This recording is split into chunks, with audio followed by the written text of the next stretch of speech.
Good morning everyone. आप सभी को मेरे यूट्यूब चैनल में स्वागत है। और आज हम बिहार बोर्ड के 11th क्लास के चलचित्र लेसन का प्रश्न उत्तर करवा रहे हैं। तो चलिए हम शुरू करते हैं। आज सवाल नंबर फर्स्ट कह रहा है कि इसमें चलचित्र शिल्प है या नहीं, इसके बारे में आपको बोलना है। तो सवाल नंबर 1 आपको स्क्रीन पर है और चलिए इसका हम जवाब बतलाते हैं। चलचित्र शिल्प है या नहीं है, इसे लेकर अलग अलग लोगों की विचार हैं। इसे शिल्प न मानने वाले के अनुसार इसकी कोई निजी सत्ता नहीं है। यह 5 तरह के शिल्प सहित से मिश्रित एक पंचमेल बेढप वस्तु है। परंतु विश्व विख्यात निर्माता निर्देशक सत्यजीत राय ने चलचित्र को शिल्प के अंतर्गत रखा है। सत्यजीत राय के अनुसार जिस प्रकार से लेखक द्वारा कहानी की रचना होती है, उसे फिल्म निर्माता के द्वारा बीम शब्द की है। इन दोनों में संजोग से जो भाषा बनती है, उसके प्रयोग से यदि कुशलता का भाव रहे तो फिर फिल्म नहीं बनती है, इसलिए यह शिल्प भी है। उन्होंने यह भी कहा कि सारी गड़बड़ी शिल्प शब्द के कारण हुई है। इसे शिल्प के बजाय अगर भाषा कहना उचित हो तो फिर इसके अनुसार यह ठीक ही चलचित्र विभिन्न शिल्प साहित्यों के लक्षण है, तथापि उन सबसे भिन्न या विशिष्ट है।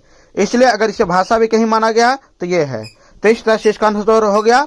अब सवाल नंबर आगे हम चलते हैं। सवाल नंबर वो और ध्वनि, यानी बीम और ध्वनि जो है ये दोनों चीज के संयोग से बनते हैं। और इसमें रेखा का प्रयोग जो है वो बीम मतलब कल्पना करने के लिए किया गया है। और इसमें जो दृश्य है आपका साउंड जो है वो कल्पना के अनुसार ही साउंड निकलता है। अगर आपका कल्पना या बीम किसी अगर है घटना के बारे में है या नदी के बारे में है तो नदी के जैसा रहेगा।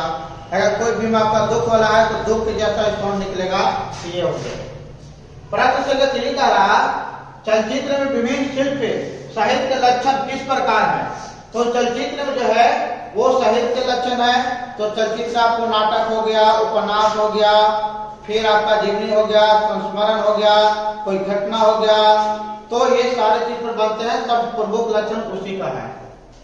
सवाल नंबर 4 कह रहा चलचित्र के निर्माण कार्य को मोटे तौर पर 3 पर्यायों में विभक्त किया गया है, प्रत्येक का संक्षिप्त परिचय दें। तो कहा गया कि चलचित्र निर्माण में सबसे पहला काम होता है चलचित्र में कथा, यानी कहानी आपका।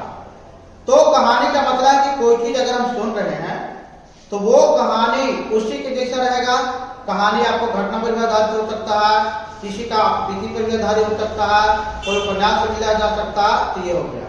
तो पहला स्टेप हो गया, पहला जो आपका है पॉइंट वो आपको कहानी होनी चाहिए। दूसरा पर्याय जो है लोकेशन। लोकेशन में जिस तरह से कहानी रहेगा उसी के जैसा उसका लोकेशन होना चाहिए, जगह होनी चाहिए। दूध वाला तो दूध वाला रहेगा, हंसी वाला तो हंसी वाला रहेगा, और विस्फोटक वाला विस्फोटक रहेगा। तो ये हो गया। तीसरा पॉइंट आपको हो गया, पहला आपको दिमाग में आ गया कि कहानी होनी चाहिए, दूसरा लोकेशन, तीसरा एक्टिंग।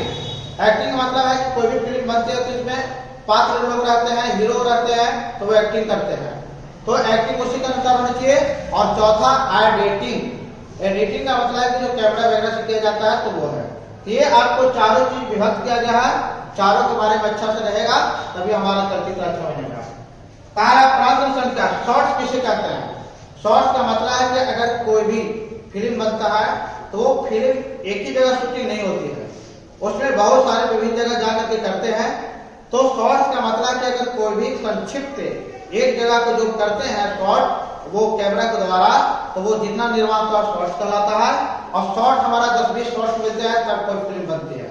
ये शॉर्ट जो है वो छोटा छोटा फिल्म का टुकड़ा रहता है, वही मिलाकर के हम लोग सीरियली से बनाते हैं तब बनता है। तो इस तरह से 5 सवाल है, ये एग्जाम के लिए इंपॉर्टेंट है, इसको ध्यान में रखना है और कंप्लीट करके लाना है। Thank you.